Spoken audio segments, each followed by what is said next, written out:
Hi, this is Indraneel and you are watching Business Bites in our channel The Spotlight, India's first online business news channel.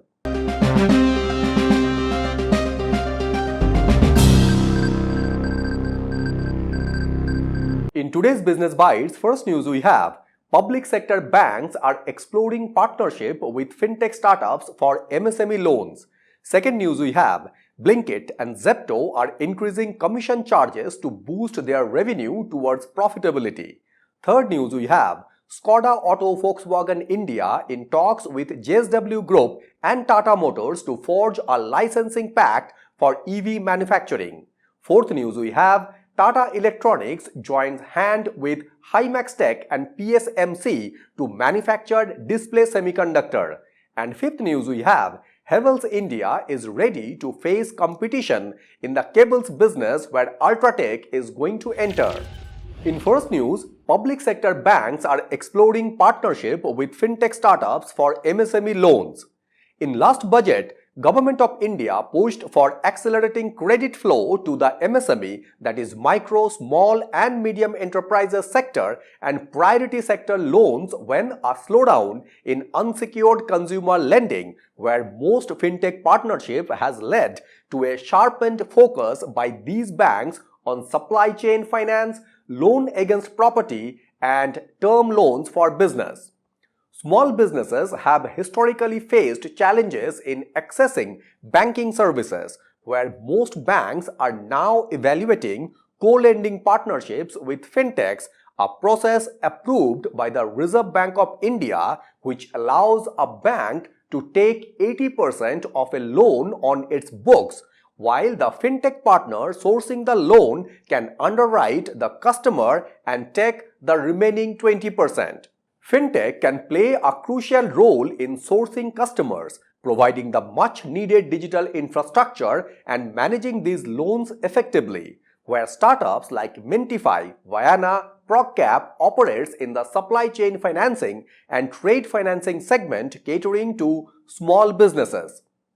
Within the co-lending programs in the MSME space, there is a significant business being done by banks for commercial vehicles, agricultural loans and loans against property, where startups like Knight Fintech and UB are helping banks in building capabilities where they can work closely with fintechs and also to ensure that the entire loan is managed digitally.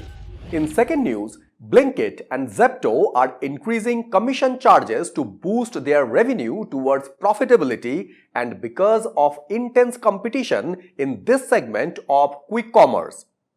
Aggressive expansion by quick commerce companies in the face of heightened competition led to an increase in their cash burn, which in turn is hurting investor sentiment, and that causing market capital erosion for listed players like BlinkIt's parent Zomato and Swiggy that owns the Instamart platform.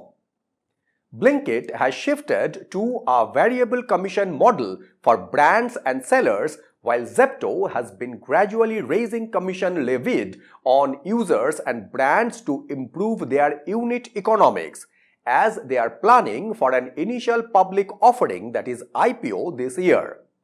On the other side, Instamart and new players in the segment like Flipkart Minutes has not changed their commission structure yet.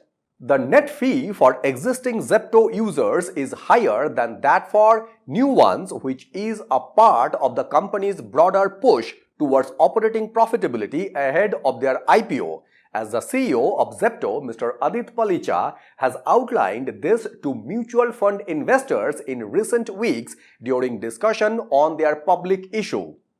On the other hand, for BlinkIt, their new structure could enhance the total take rate or the percentage of the gross order value that a platform retains as commission. In third news, Skoda Auto Volkswagen India in talks with JSW Group and Tata Motors to forge a licensing pact for electric car manufacturing.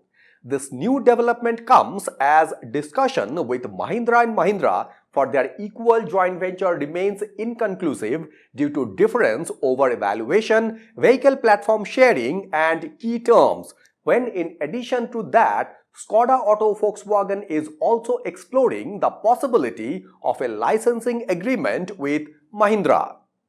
Skoda Auto Volkswagen, with Skoda as the lead brand, committed an investment of €1 billion in India in 2018 and has been actively considering several strategies to stay competitive in India's fast-growing market and go beyond its portfolio of mid-sized sedans and SUVs introduced as part of their India 2.0 strategy.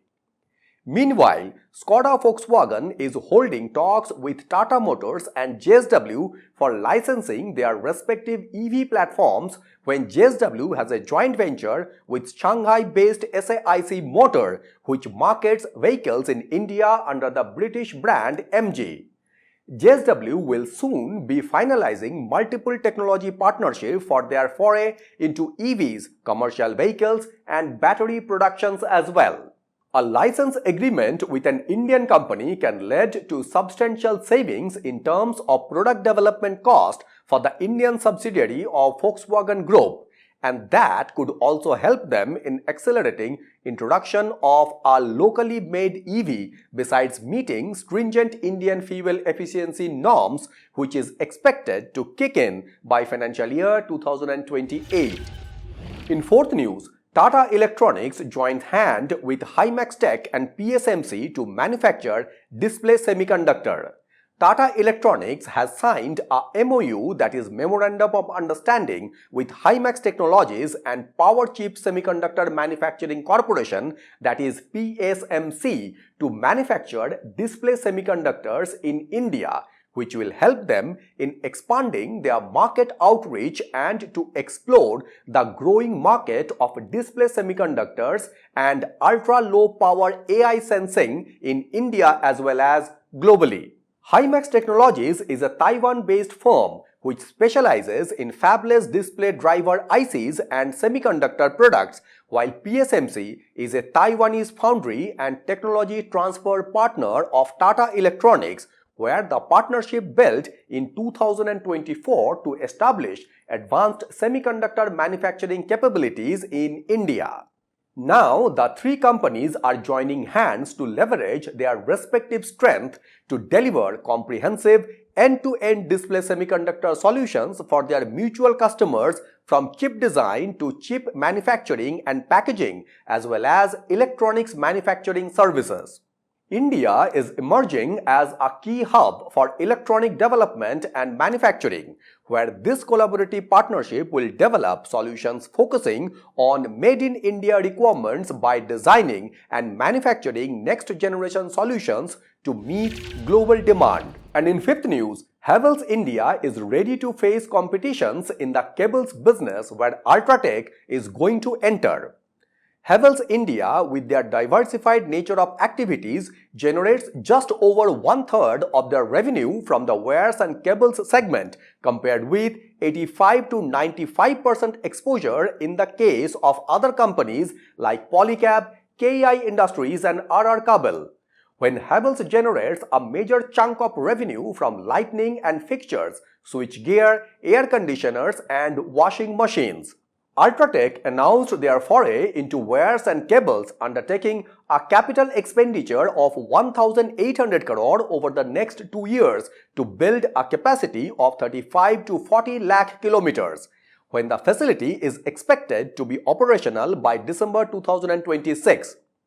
In 2017, Havells acquired consumer durable business of Lloyd, which contributes 21% of their total sales, where cable segment contributed 33%. Switchgears, lighting and fixtures together comprised over 21% of their total sales from April to December 2024, where the remaining sales was from motor pumps, water purifiers and other products.